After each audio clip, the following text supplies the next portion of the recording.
Sejam bem-vindos a mais um programa com divergências. Hoje estamos reduzidos a mim, como moderador, ao Nuno Camilo, ao Valdemar e ao Carlos Moraes, a partir de Lisboa, porque o João Vicente Ferreira da Silva, por questões profissionais, não pode estar presente. Vamos dar aqui início ao Com Divergências na Média Canal. Temos 3 temas elencados para conversarmos sobre ele, para a qual eu peço um pouco de síntese. Que, nomeadamente, o Orçamento de Estado, que é um documento muito importante para a nossa vida enquanto cidadãos e que recolheu o apoio dos socialistas e alguns votos, 3 votos do PSD Madeira e 2 votos, estou enganado, porque foram 5 abstenções, 3 do PSD Madeira, 1 do PAN, 1 do LIVRE e outro do PAN. Portanto, é um Orçamento de Estado que tem uma maioria muito significativa e que tem tido muitas críticas por parte da oposição. Como é que vês as críticas que fazem ao Orçamento de Estado de 2022, sendo certo que é um Orçamento de Estado para 7 meses? Carlos Moraes. Boa tarde ao painel que tens aí ao teu lado, aos 2 convidados, ao Eldad e ao Nuno Camilo, e boa tarde também a quem nos acompanha. Relativamente à questão que te colocaste sobre as críticas, eu acho que as críticas não têm grande fundamento, embora entenda que as oposições têm que fazer críticas, porque senão diluem-se e são absorvidas pelo poder, mas da direita à esquerda, eu penso que até já falámos sobre isto aqui, da direita à esquerda houve uma crítica transversal, que foi a questão da desatualização da presente proposta, e agora que vai ser convertida em lei de Orçamento de Estado, face às circunstâncias atuais, nomeadamente às questões motivadas pela guerra na Ucrânia, que tiveram impactos diretos na inflação. Essa foi, diria, em traços gerais, a maior crítica. Depois, obviamente que há aquelas críticas mais ideológicas, nomeadamente da esquerda, que o orçamento para as funções sociais do Estado é pouco, fica aquém do que é esperado, da direita, dizendo que este orçamento não prevê apoio para as empresas.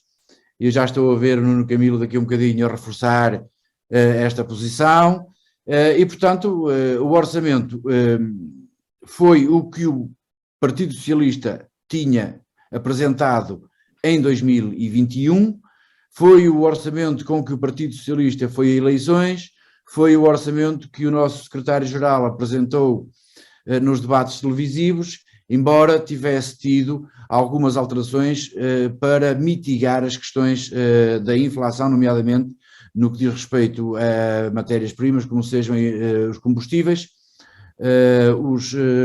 os fertilizantes e algumas medidas também de âmbito social. E, portanto, quer-me parecer que, embora seja só para 6 meses, meio ano, quer-me parecer que as críticas são infundadas, tanto mais que ao longo do debate na especialidade conseguimos acolher propostas de todos os partidos, com exceção do Chega.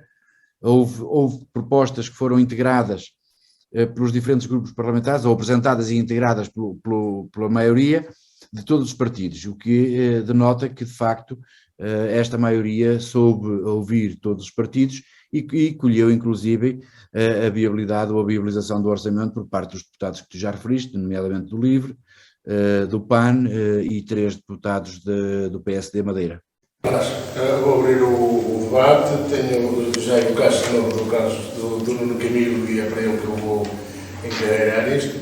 Nuno Camilo, subjacente a isto que foi dito e, de facto, tendo sido um programa eleitoral do Partido Socialista, aquilo e um Orçamento de Estado que o Partido Socialista tinha apresentado em 2021 para 2022, dadas as circunstâncias de desalterações que se verificaram na nossa vida, a inflação, a guerra, é bastante aquelas alterações que o Carlos Moraes falou sobre de diferenças relativamente ao anterior orçamento, são bastantes para ser um orçamento melhor. Antes de mais, muito boa tarde a todos. O Carlos Brás tem aqui uma particularidade, está sentado na cadeira de poder, portanto tem mais informação do que nós. No entanto, e devo dizer que o Orçamento de Estado estava tão atualizado que foram mais de 145 alterações que foram pedidas durante o Orçamento. E depois há uma coisa que é... Foram 1500. Sim, mas o Partido Socialista preparou mais de 145 propostas de alteração, o que significa que o documento estava bastante desatualizado. Acresce que o Partido Socialista, como está numa situação tão confortável, limitou-se a pegar naquilo que já tinha feito em 2021, que já estava desatualizadíssimo, e trouxe na mesma para ser votado agora, e depois tiveram que fazer estes acertos todos, o que significa que eu fico preocupado, mas isto é o abruzamento da maioria, porque é normal, não é? Estamos numa situação confortável, temos maioria absoluta, portanto não nos vamos chatear muito com o Orçamento de Estado. E aquilo que eu vejo e que me preocupa, a questão da Madeira é um fé de berro, não é? Porque a Madeira, neste Orçamento de Estado, não ia contar em termos do tipo queijo limiano ou algo do género. Foi para mostrar uma posição que os madeirenses, por norma, têm e que costumam vincá-la sempre do Orçamento de Estado, e nós já sabemos que é sempre a altura que dá mais confusão. Agora, o que é que me preocupa, e não indo repetir aquilo que já disse a semana passada relativamente à questão do Orçamento de Estado, é que se eu agora um índice de pobreza em que Portugal está outra vez a atingir níveis assustadores. Mas preocupa-me também, acima de tudo, a falta de medidas que possam ser objetivas no que diz respeito aos resultados. E neste momento isso leva-me a dizer que é um Orçamento de Estado curto, é verdade, mas neste momento eu acho que as pessoas precisavam de mais. Precisavam mais de um Orçamento de Estado, e vejamos que o Governo nestes últimos tempos teve um conjunto de, eu diria que, gorduras na receita que acumulou, nomeadamente como a carga fiscal, que demorou algum tempo a reagir no que diz respeito aos combustíveis, e a outras matérias que foi a muito pedido que as coisas andaram. E por isso é que depois nós ainda há tempos vimos uma notícia de um representante alemão que dizia que Portugal tinha feito uma reestruturação fantástica do ponto de vista daquilo que era o resultado financeiro. E eu fico contente, mas acho que não levaram foi as páginas todas do Orçamento de Estado. Só levavam para metade, e ele só analisou metade do Orçamento de Estado. Por isso eu disse as contas todas, de certeza que eles não chegaram a essa conclusão, mas pronto, tenho dito. Nuno, dou a palavra ao Bernardo. Qual é a tua opinião? Muito simples, eu continuo a dizer que o orçamento, e aliás corrobora um pouco aquilo que o Nuno Camilo aqui disse, o orçamento no fundo é o mesmo, com os retoques, pronto, feitos assim um pouco à pressa. No fundo o que divide, e aqui não há dúvida nenhuma que o PS está numa situação algo confortável, mas o que divide a esquerda e a direita é interessante. A esquerda reclama que o orçamento não tem em conta a inflação e, portanto, continua a pôr a sua pedra de toque na falta de investimento no Serviço Nacional de Saúde, na educação, na justiça, nos serviços públicos em geral. E a direita diz que o Estado é extremamente despesista, que a dívida pública assume já contornos algo assustadores, mas ao mesmo tempo diz que é preciso atender aos salários e aos rendimentos das pessoas, que é preciso um médico para todos os cidadãos, um médico de família para todos os cidadãos, e portanto, quer dizer, exigem praticamente nos seus manifestos aquilo que a esquerda diz que falta. O problema que está aí, este orçamento de Estado é para muito pouco tempo, mas o problema que assume verdadeira natureza, digamos, complexa, é a carga fiscal e o sistema fiscal. como é que se vai acudir aos cidadãos e às empresas com esta dívida pública, com estas restrições que, ajudem-me, qual é o termo? Condicionantes? Não, a estruturação orçamental. A forma como está montado o orçamento. A estrutura do orçamento. Portanto, e perante isto, eu vejo que o Partido Socialista, de uma forma geral, ouve pouco as pessoas e navega um pouco à vista com a facilidade que lhe é dada pela maioria absoluta. Mas isso é uma crítica. Aceitas a crítica, Carlos? Tens um minuto. Acho que essa crítica é injusta, sinceramente, ao Eldad. E quem esteve lá, como eu estive, todos os dias no debate na especialidade, depois consegue verificar que na realidade não é assim. É evidente que não houve aquela negociação à pressa e de corredor que havia nos outros orçamentos, ponto a ponto para garantir a aprovação. Ainda assim, o PS conseguiu ouvir e acolher mais propostas do parte da oposição do que o PSD quando esteve, 10 vezes mais, do que o PSD quando teve a última maioria absoluta. Nós estivemos a fazer essa estatística, são 10 vezes mais. Isso já foi na idade da pedra. Pois está bem, mas as práticas democráticas não têm idade. Claro. Ora bem, eu dava agora a palavra também um minuto para o Camilo e punha aqui uma ressalva. O PSD tem reclamado muitas alterações, muitas reestruturação, muitas alterações à legislação, e agora falta-me um termo como faltou há pouco. Muitas reformas, era isso que eu queria dizer. Onde é que o Partido Socialista deveria, de facto, fazer reformas estruturais, que toda a gente reclama, mas ninguém vem dizer que reformas são essas? Nós temos uma já que todos nós identificamos, a justiça. A justiça é um dos setores que, de facto, precisa de uma mexida forte. Eu gostava de fazer só uma nota de rodapé, que é quando um partido que é maioria e aceita tantas sugestões e alterações, ainda por cima confirma que aceitou mais do que no tempo do PSD, significava que não está a fazer as coisas bem, não é? Porque alguém que está no poder e tem uma maioria quer governar e quer reformar. E, portanto, se aceita essas sugestões todas, é sinal que não está a fazer as coisas bem, mas depois os portugueses daqui a algum tempo depois vão analisar isso. Ninguém é dono da verdade. Claro, eu percebo isso. Mas em relação às reformas, eu acho que há aqui questões de fundo. A primeira questão de fundo é, para mim, a grande reforma que se tem de fazer não é na justiça, na saúde, na educação. A primeira grande reforma é perceber que país é que nós queremos ter e que Estado nós queremos ter. Porque nós, neste momento, temos um Estado demasiadamente pesado. Isto é quase como uma família que durante muitos anos foi muito rica e de um momento para o outro, infelizmente, as suas capacidades financeiras foram diminuindo e teve que começar a fazer cortes. E nós estamos a entrar nesse registro. O Estado tem que se libertar de um conjunto de responsabilidades. E vejamos que, sempre que a iniciativa privada tomou posição sobre os assuntos, o Estado evoluiu. Imaginemos o que é que foi as universidades privadas. Hoje temos milhares de pessoas no país que tiveram curso em universidades privadas e que fizeram com que o nosso país fosse dos mais qualificados.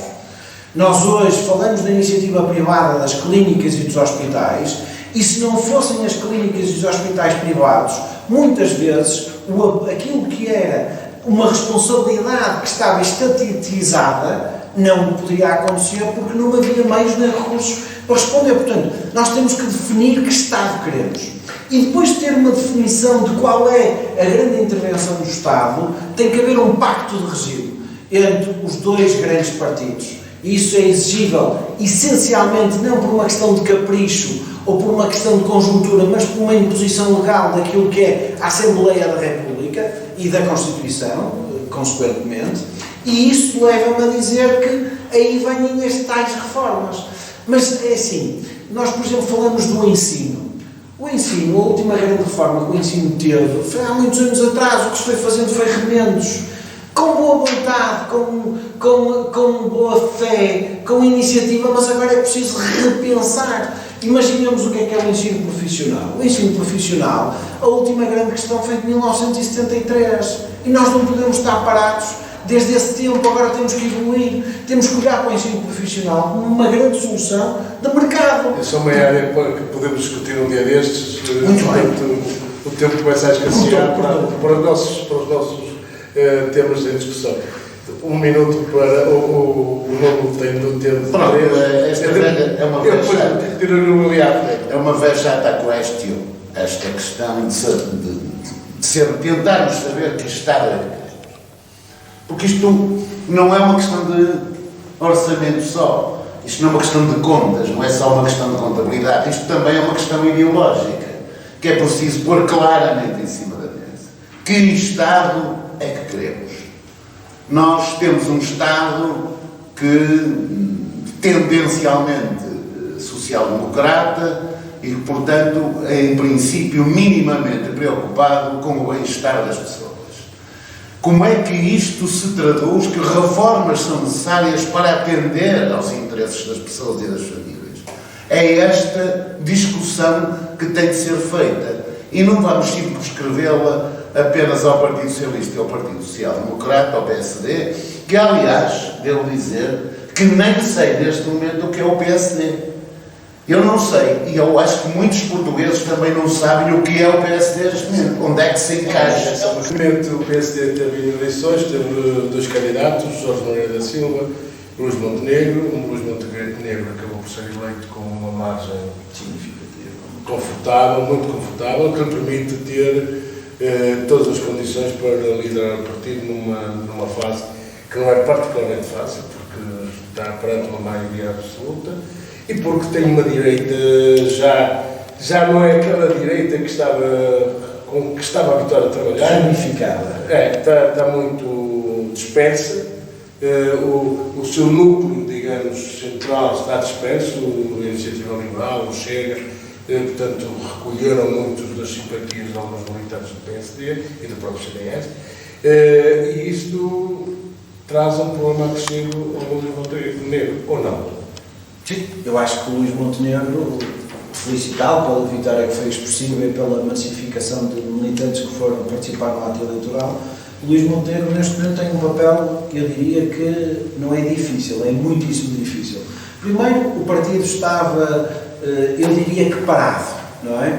O estilo do Rui Rio é este estilo. Quem o conhece da Câmara de Porto sabe qual é o estilo dele, não é um estilo de massas, não é? É um estilo interventivo no que diz respeito à comunicação social e muito objetivo, mas o partido precisa de algo mais. E agora o Luís Montenegro pode dar esse algo mais. Primeiro é preciso recentrar o PSD naquilo que são as suas ideias, porque se nós hoje perguntarmos às pessoas quais foram as bandeiras que o PSD apresentou nas últimas eleições legislativas, ninguém sabe. Não há uma bandeira que a gente diga o PSD defendia isto. As pessoas não se lembram, não têm ideia, porque realmente o Rui Rio achava que ele valia só por ele e que ele era o suficiente, um homem sério, e que isso era o cartaz suficiente para ganhar eleições legislativas. Hoje o eleitorado precisa de muito mais, precisa ter ideias, precisa de ouvir as pessoas e é preciso repensar também a forma do PSD. E vejamos que aquilo que foram as escolhas... O Rio não são um partido de gabinete, deixou de ser o gabinete um partido de gabinete pequeno, não é? Porque havia partidos de gabinete grandes, aquilo era um partido de gabinete pequeno. Quando digo gabinete, quer dizer, não vinha para a rua como... Sim. E vejam o seguinte, o grande momento de sorte do Rui Rio, na minha opinião, é ganhar a Câmara de Lisboa. Porque tudo o que eram outras câmaras, como por exemplo Vila Nova de Gaia, apresentou um candidato fraco. No Porto, apresentou um candidato que do ponto de vista técnico é fantástico, tenho a particularidade de ser amigo dele, mas que não tinha a notoriedade que um candidato à Câmara do Porto exigia. Chegamos a Espinho, para falar aqui na área metropolitana e para lá, chegamos a Espinho, o candidato, o PSD era vitorioso, perde umas eleições. Todas as câmaras em que o PS tinha maiorias, o PSD apresentou candidatos, alguns deles sofríveis, que foram lá quase marcar presença a pedido e a muito pedido. Portanto, numa situação normal de um PST forte, os candidatos às câmaras eram candidatos com peso. Eram candidatos com dimensão intelectual, com conteúdos, com ligação às estruturas locais, com ligação à economia, com ligação às associações, às instituições, e desta vez viu-se um afastar do PST por completo. E depois há outra coisa, que é reorganizar o partido internamente, passar uma mensagem para o exterior e ganhar umas eleições europeias. Porque agora o que se quer é que ele ganhe. Porque o que é normal nestas situações é nós trocamos de treinador, este treinador agora tem que nos dar vitórias. E se não der vitórias tem que ir embora a seguir, não é? Chicotada psicológica. E isso é que eu acho que é preocupável, porque se nós olharmos depois, o próximo ato eleitoral, se o Partido Socialista não fizer as neiras, eu acho que o Partido Socialista não vai fazer as neiras com a maioria que tem, e acho que é isso que vai acontecer, nós vamos ter umas eleições europeias. E numas eleições europeias, o que é que está a crescer? Um Chega e uma iniciativa liberal. E o PST, se cometer o mesmo erro que cometeu nas últimas eleições, de não fazer um acordo à direita, porque todos são poucos, pode perder 1 ou 2 eurodeputados. O que justificar isso a uma máquina sedenta de vitórias como o PST está, e que nos últimos 4 anos parecia aquelas equipas que investem muito dinheiro, mas depois nunca ganha nada, isso vai ser complicado de justificar às pessoas. Mas estou convicto que o Luís Montenegro, ele disse no discurso da vitória que hoje começou o primeiro dia do declínio de António Costa. Portanto, vamos esperar que assim seja e que isso não assuste os meus colegas e amigos que estão no Parlamento, que gosto de os ver lá, e que assim seja por muitos e bons anos. Eu tenho a palavra, estávamos a falar das eleições precisamente para...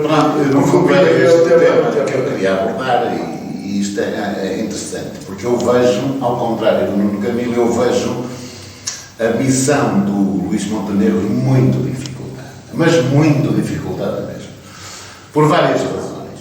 Desde logo porque tem um grupo parlamentar chefiado por alguém que se socorreu de todos os artifícios jurídicos para impedir a candidatura de Luís Montenegro. Mas vai embora. Pronto, Já está. De qualquer maneira, eu estou quase como dizia há dias do Expresso, gostava de ser uma mosca para andar lá e ver o que é que se vai passar. De qualquer maneira, ainda por cima, é um homem que não tem assento parlamentar, não tem assento parlamentar, não é deputado. Pelo contrário, Rui Rio continuará, se quiser, a ser deputado. E há esta coisa extraordinária, é que eu estive a ler a moção de estratégia do Luís Montenegro. Deixa-me fazer aqui por causa disso, deixa-me fazer aqui uma pergunta. Não achas estranho que no PS não tenha acontecido isso? Quando, nos outros não digo, não falo mais nada, mas quando, por exemplo, o António Costa ganhou as eleições, manteve alguns deputados afetos ao Sim. José Seguro. O PSD não tem acontecido. A Manuel Ferreira Leite ganhou e deixou de fora os que foram o Miguel Relvas, foram feitos em Passos Coelho. Isto só aconteceu com a Manuela Ferreira Leite e com o Rui Rio. O Passos Coelho também. Mas o Passos Coelho não teve essa limpeza de bastidores. Mas não achas isto estranho? É uma forma de estar diferente das nossas na política, não é? Porque nós devemos saber que todos os pontos são importantes de equilíbrio, não é? E isso eu quase que diria que é um regime semi-ditatorial. Eu estava a dizer que eu estive a analisar a moção de estratégia de Luís Montenegro, que concorria contra Luís Moreira da Silva, Jorge Moreira da Silva, e primeira coisa é que teve uma votação expressiva de 70 e tal %, mas com uma abstenção dentro dos quadros do PC de 40%. Portanto, estes 72% valem o que valem. Mas ganhou. A abstenção mal para os dois. Pronto, mas ganhou. Ganhou e eu estive a ver, enfim, a moção de estratégia e a moção de estratégia do Luís Montenegro é de um vazio absolutamente inacreditável. Refere-se muito mais àquilo que designa por modernização do PSD, que é uma coisa que não se sabem bem o que é a modernização do PSD. Isto o que é que significa? Que tipo de encaixe vai ter o PSD nesta panóplia de partidos que estão ocupados ao centro-esquerda pelo PS, o PS ocupa todo este espaço, a direita está muito ocupada pelo Chega e pela Iniciativa Liberal, portanto, onde vai encaixar-se este PSD com esta chamada modernização? Onde prevê também na moção de estratégia uma coisa que é a chamada criação de uma academia de formação política. O que é isto de uma academia de formação política? É para os Jotas? É para os... Para que é isto? Para que é isto? Tal como a revisão... Tal como a revisão... É uma revisão estatutária que abre a porta à participação de todos os militantes, mesmo daqueles que não têm as cotas em dia. Quer a criação de um chamado movimento acreditado para discutir com a sociedade em geral e elaborar um programa eleitoral. Estados Gerais. Estados Gerais, será isso? Enfim, não sei. Sobre futuros diálogos com o Chega, ao contrário do seu adversário, considera o tema extemporâneo, mas não rejeita essa possibilidade. Defende incentivos, também é uma coisa muito interessante, a defesa de incentivos a estilos de vida saudáveis e propõe uma coisa chamada índice de felicidade interna bruta. Eu acho que só há um país no mundo que tem esta sigla. Que é Finlândia. Não é o Butão. Acho que é o Butão. Depois, em termos de sistema fiscal, propõe o quê? Alterações no IRC, mas capaz de promover o reinvestimento dos lucros empresariais. O que é isto? Como? Na Justiça é um programa perfeitamente compatível com aquilo que eu chamo de judicialização dos conflitos. Mas vai mais longe, ou melhor, mais perto. Diz que quer um sistema que torne a justiça para as questões económicas mais célere e eficiente. Ou seja, aquilo que eu chamo uma verdadeira judicialização dos conflitos. Sobre a União Europeia, nada. Sobre a disponibilização da morte assistida, defende o mesmo que o Chega, um referendo, embora vá dar liberdade de voto aos seus militantes. E então temos eleições em 2024 para o Parlamento Europeu e em 2025 para as autarquias, sendo que em 2024 volta a haver diretas no PSD. Deixa-me pôr o Carlos a falar sobre este tema, porque também é preciso ouvir o que é que o PS, que alterações deve o PS produzir para dar resposta a esta nova, a este novo figurino que se desenha no PSD. Depois espero que tu dês aí mais uns 15 segundinhos ao nosso colega Nuno Camilo para ele dizer se defende também coligação. Quando fala na direita, na tal abrangência da direita, se inclui também o Chega ou não. Bom, eu acho que o PSD, o novo líder vai ter uma missão muito difícil e partilho do entendimento dos meus colegas de painel. Eu penso até que ele não chegará, o meu prognóstico, às próximas eleições legislativas, que ficará pelo caminho, mas o PSD tem essa característica, e o Nuno Camilo já abordou, que é a questão das purgas internas, e eu acho que isso que fragiliza muito os partidos, qualquer partido, e depois é muito difícil recuperar a credibilidade, quer interna, quer externa. De qualquer das formas, em termos de autarquias, eu acho que foi um desastre e tem sido um desastre as candidaturas do PSD, muito porque me parece que o PSD precisa verdadeiramente de um ato refundacional, não só programático, para percebermos o que é que eles querem, ou o que é que defendem, ou o que é que vêm, mas também do ponto de vista das estruturas distritais e concelhias. Há muito trabalho que o PSD, ou melhor, o PSD parou esse trabalho no tempo há muito tempo. Estão muito atrasados em relação ao PS nessa matéria interna, porque cristalizaram, eu acho que, e depois há a teoria da árvore que seca tudo à volta, não é? O eucalipto, e isso tem acontecido, e muitas das candidaturas às autarquias foram perdedoras por essa razão, no meu entendimento.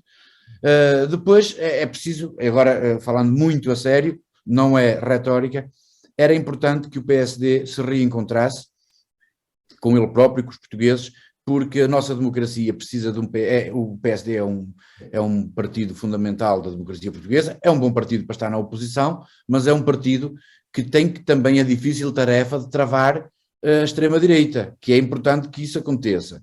Ou então de a moderar de alguma forma, porque eu fiquei preocupado que a primeira coisa que o líder do Chega disse, depois da vitória do Montenegro, foi: eu espero que agora o novo PSD venha falar com o Chega para criarmos aqui uma verdadeira oposição conjunta ao PS.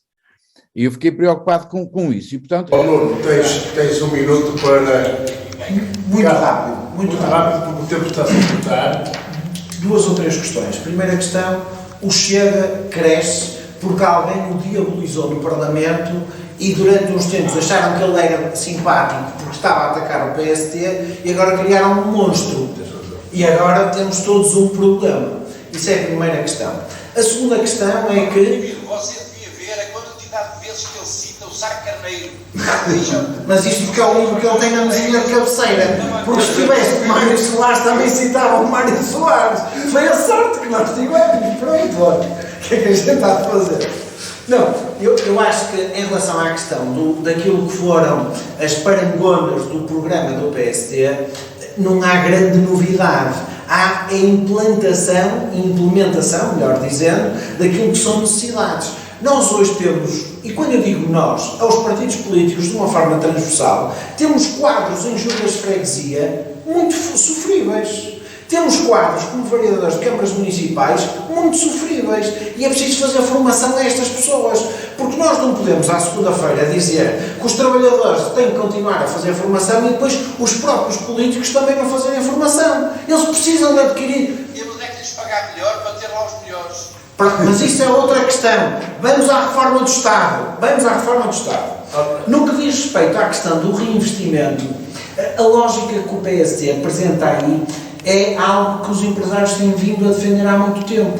Porque a carga fiscal que as empresas têm fazem com que muitas vezes algumas despesas que não deveriam ser despesas das empresas, são empresas pessoais, nomeadamente a aquisição de veículos para a mulher, para os filhos, e metem tudo na empresa. Porque é a maneira que têm, ao fim e ao cabo, de beneficiar de alguma coisa. E se o reinvestimento puder ser feito, e se houver uma majoração fiscal melhor do que a que existe, de certeza absoluta que o empresário diz assim: ok, se eu ganho €1 milhão de distribuição de lucros, mas se eu reinvestir 30% ou 40% ou 50% e tivesse como investir o dobro ou o triplo, eu vou querer investir no meu negócio e vamos crescer. E eu acho que é isso que o Luís Montenegro quis dizer. No que diz respeito à questão do Chega, e ficando satisfeitíssimo com o desafio e com a gentileza que o Carlos me lançou, eu devo dizer o seguinte: o PSD e a direita hoje sofre e padece de uma doença, que é órfã. A direita hoje está muito... Se nós virmos o PP sozinho não faz nada. O PSD sozinho não consegue fazer nada. O Chega sozinho não consegue fazer nada. A Iniciativa Liberal sozinha não consegue fazer nada. Portanto, significa que vai ter que haver aqui algumas convergências e o Sr. Presidente do Chega, o André Ventura, e bem, ele usa o soundbite e quis já colar como quem diz: vocês, PSD, é que não quiseram ajudar, porque eu estava disponível para fazer encontros. Mas vamos ver o protagonismo que o Partido Socialista vai continuar a dar, quer na comunicação social, quer no Parlamento, às matérias que Chega lá vai levar. Mas isto nós vamos estar atentos. Pode ser que Chega venha para o campo democrático. Não, que eu acho que o grande adversário do PS não é o PSD. Ou melhor, o grande adversário do PSD não é o PS. É o Chega e a Iniciativa Liberal. Estes é que são os grandes adversários. E nós vamos ver, e fixem bem o dia de hoje, porque eu não tenho o português por monitórios, mas vou adiantar-vos que de certeza absoluta que vamos assistir a uma conflitualidade crescente entre o Chega e o PSD. Não tenho dúvidas nenhuma. Eu tenho dúvidas e vou-lhe dizer porquê. o Chega está a começar a degradar-se internamente. Sim. Agora foi o chefe de gabinete do André Ventura que foi embora. Há tempos foram 2 conselheiros que se foram embora, nacionais. Depois foi a limitação daquilo que é, que se isto acontecia no PSD, matavam. Mas no PSD acontece Não, suspenderam os atos eleitorais durante um ano. Portanto, a degradação interna é tão grande para a manutenção do poder que o Chega, quer queremos, quer não, vai começar a ficar coxo. E essa pode vir a ser uma vantagem para o Partido Olha, nós temos aqui um outro... Dá-me só 10 segundos. Eu gostava que lesse o artigo do Paulo Balda. Não é a questão fiscal. Os grandes problemas do PSD serem Chega e a Iniciativa Liberal. Bom, eu relativamente ao que o Eldad disse, isso é uma matéria que já se vai notando no dia-a-dia do Parlamento. Há sempre uma conflitualidade grande entre os partidos e o Chega, todos eles, mas tem-se verificado muitas vezes que o PSD fica extremamente incomodado com muitas das observações e das atitudes e até posições do Chega. Eu também partilho essa opinião do Eldad. Vai haver ali um clima, ou fazem desde já um entendimento qualquer, ou vai haver ali um clima de crispação permanente, porque a área de crescimento natural do Chega não é para a esquerda. Houve aqueles votos de protesto no Alentejo, em algumas autarquias, mas não é por aí. A margem de crescimento deles não é aí. A margem de crescimento deles é no PSD, como foi há uns anos atrás, com o Bloco para o PS, não é? Portanto, é isso que vai acontecer. O que eu estava a dizer há pouquinho é que há no orçamento, isto para o Nuno Camilo, há uma medida neste orçamento que introduz a dedução à coleta em IRC de 25% do investimento. Portanto, se os lucros forem reinvestidos, há uma dedução à coleta, precisamente para fomentar essas matérias. Vamos agora entrar num ponto que hoje vai ter desfecho na Câmara Municipal do Porto, que é a proposta do Presidente Rui Moreira, para que o município do Porto saia do seio da Associação Nacional de Municípios. Como vê o PS esta proposta do Rui Moreira, sendo certo que ele vai ter que negociar aquilo que quer para a questão da descentralização e provavelmente para a regionalização. Ou seja, não haverá também aqui uma dificuldade acrescida para o projeto de regionalização que se avizinha? Carlos, posso começar por ti? Eu vejo esse tema com alguma preocupação, de facto, até porque a Associação Nacional de Municípios mudou de liderança há muito pouco tempo e, portanto, nem sequer foi dado ainda tempo de se ver qual é o estilo que a Sra. Presidente da Câmara de Matosinhos vai imprimir na Associação Nacional de Municípios, e parece-me que é prematuro, mesmo até do ponto de vista da negociação dos pacotes de regionalização, é prematuro estar a tomar posições definitivas nessa matéria. Para já porque o processo está em curso e há um processo de aproximação de posições. E eu quero dizer aqui também aos colegas que depois de termos recebido a proposta de Orçamento de Estado do Governo, nós próprios, Grupo Parlamentar do PS, melhoramos em termos de números os pacotes da educação, da saúde para as autarquias locais, porque temos essa percepção que há muitas autarquias locais que acham que o envelope financeiro não é adequado, se calhar todas elas acham, não é? Eventualmente todas elas acham. E também temos a sensibilidade que é preciso fazer aproximações de posições nessa matéria. Portanto, essa posição que o Sr. Presidente da Câmara do Porto tomou, eu penso que ela será inconsequente, porque se ele conseguisse arrastar atrás dele mais meia dúzia de municípios, poderíamos ter aí um caso complicado. Eu penso que isso não irá acontecer e que os municípios têm mais força se estiverem integrados na estrutura da Associação Nacional de Municípios e, portanto, parece-me que isso será um assunto que a breve prazo morrerá de per si. Eu não sei se a Câmara do Porto ganhará alguma coisa ou o município do Porto ganhará alguma coisa com essa posição. Eu penso que não ganharão, mas só o tempo dirá, não é? De facto. Nuno Camilo, achas que de facto o município do Porto ganhará com com esta atitude tão dramática, digamos assim, do município, do presidente do município de Rui Moreira? Eu acho que o Rui E Moreira... também diz outra coisa, que eu depois irei perguntar aqui ao meu amigo Eldar, que é o efeito que poderá ter na regionalização, ou no processo de regionalização. Eu acho que a primeira questão que se coloca é que a realidade do Porto e a realidade de Lisboa são realidades muito distintas do resto dos municípios. E isso tem um contexto que deveria ser analisado de uma forma autónoma. Não quero com isto dizer que vamos tratar diferente só porque é o Porto e porque é Lisboa. Mas essa realidade deve ser espelhada nesta negociação. É óbvio que um município, por exemplo, como Vila Nova de Gaia, tem muito mais escolas, tem muito mais centros de saúde e tem muito mais dimensão, até em termos geográficos, do que tem o Porto. Mas o Presidente da Câmara de Gaia, que eu saiba, não manifestou qualquer discordância em relação ao envelope financeiro que vai receber, assim como uma série de Presidentes de Câmara da área metropolitana do Porto. A posição do Dr. Rui Moreira é uma posição individualista e, ao fim e ao cabo, também um bocado bairrista, não é? Que isso ele sempre nos foi habituando ao longo dos anos. Nós fomos vendo sempre o Rui Moreira a reivindicar e a fazer alguma agitação das marés, mas depois as coisas não se tornaram consequentes.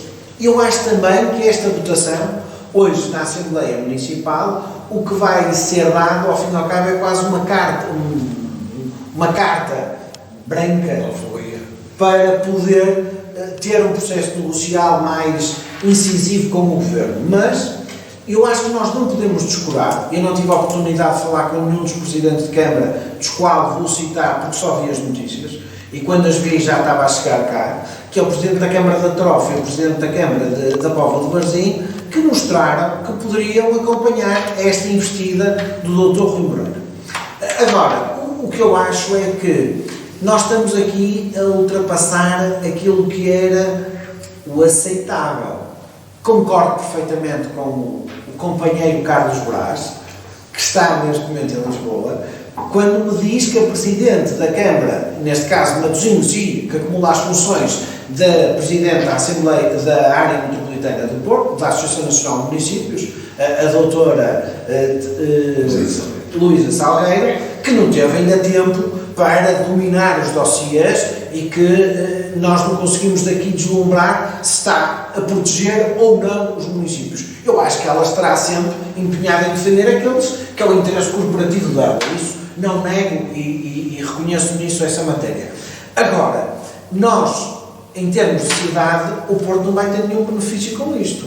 Porque não é por fazer birra que o Porto vai receber mais dinheiro ou menos dinheiro. Acho que isto vai ser um hostilizar desnecessário, porque há um conjunto de outras iniciativas que podiam ser feitas no futuro e que se calhar o Porto vai ser prejudicado por este bairrismo. Agora, eu continuo a achar que o Porto e Lisboa têm que ser tratados de maneira diferente. É nestas matérias. E isso nós não podemos descurar, mas acho que também os outros municípios também devem reivindicar, como o caso de Gaia, não é? Gaia também fica numa situação sofrível, porque o envelope financeiro que existe neste momento, e pela análise que eu estive a fazer dos números, é que fica muito aquém em algumas situações daquilo que são as verdadeiras necessidades dos municípios. Porque aqui o que acontece é que vão passar para os municípios um conjunto de responsabilidades e, em contrapartida, as autarquias locais vão ter que abdicar de receita deles, neste momento, que já tinham para as suas atividades, para compensar esta atitude por parte da Associação Nacional de Municípios via Governo, correto? Eu concordo completamente aquilo que o Nuno Camilo acabou de dizer, porque mas não achas que isso vai ter um efeito negativo na... Não tenho dúvidas nenhumas. Isto corresponde a mais... E outra questão que eu também fotografia... Achas que o António Costa irá negociar individualmente com o... Não, isso era a morte do sistema, não é? Isso era entregar o ouro ao bandido, não pode cair num erro desse, isso seria dramático. Agora, o que eu estou a dizer é que isto corresponde àquela fotografia de diletante político que o Rui Moreira tanto gosta, mas ele tem que medir também as consequências dessa vaidade e desse diletantismo, porque podem ser dramáticas para os portuenses. Quer dizer, e além do mais, há aqui uma pedrazinha de toque que eu também quero dar. É que do ponto de vista da democracia, do ponto de vista da democraticidade, me parece muito discutível que uma questão tão importante como esta, com consequências económicas e financeiras e sociais tão prementes como aquilo a que isto pode levar, não pode de maneira nenhuma estar, digamos, sob o domínio de um executivo ou de uma Assembleia Municipal. Quer dizer, isto parece-me absolutamente grotesco do ponto de vista democrático. Mas vamos aguardar para ver, sendo que, espero bem, que o Governo e o Dr. António Costa não tenham um mínimo de hesitações nesta matéria e que deixem perceber bem o Dr. Rui Moreira quais são as consequências que isso pode trazer para o povo portuense e para a cidade. Se me permitir, só gostava de dar aqui uma nota de rodapé. A atitude do Dr. Rui Moreira foi uma atitude que eu considerava quase inconsequente. E vejamos o seguinte: nós há 2 semanas tivemos cá no Porto o Ministro dos Transportes. Portanto, se o Dr. Rui Moreira quisesse dar um sinal, boicotava a vinda do Sr. Ministro e dizia: olha, nós estamos quase, não é de relações cortadas, mas não vemos com bons olhos a atitude menos correta por parte do Governo, portanto nós nem queremos sentar-nos com vocês em lado nenhum, enquanto vocês não resolverem este problema. Mas não, o Sr. Ministro veio cá, foi recebido, tiraram fotografias, fizeram a mise-en-scène toda necessária, portanto eu considero que está tudo bem. Porque quando eu não gosto de alguém ou quando estou numa situação desconfortável, a pessoa não está à minha beira, não é? Portanto, isso nós não podemos esquecer. Portanto, esta é uma realidade a que o Rui Moreira já nos habituou, mas temos aqui, acima de tudo, perceber uma coisa: o Dr. Rui Moreira não é um político profissional, também lhe podemos dar esse desconto, mas quero com isto dizer que tem vindo a liderar os destinos do Porto, já foi eleito 3 vezes, portanto é sinal que as pessoas reconhecem nele o trabalho e mérito. Agora, nesta matéria... Mas não vai ser mais. É o bem que a democracia não vai ser mais. Foi um prazer estar convosco, em particular aqui com o meu amigo Nuno Camilo, com o Adão Mário, com o Carlos Braz. Até uma próxima oportunidade, espero que seja breve, para outros temas, Média Canal, com divergência. Muito obrigado, até uma próxima.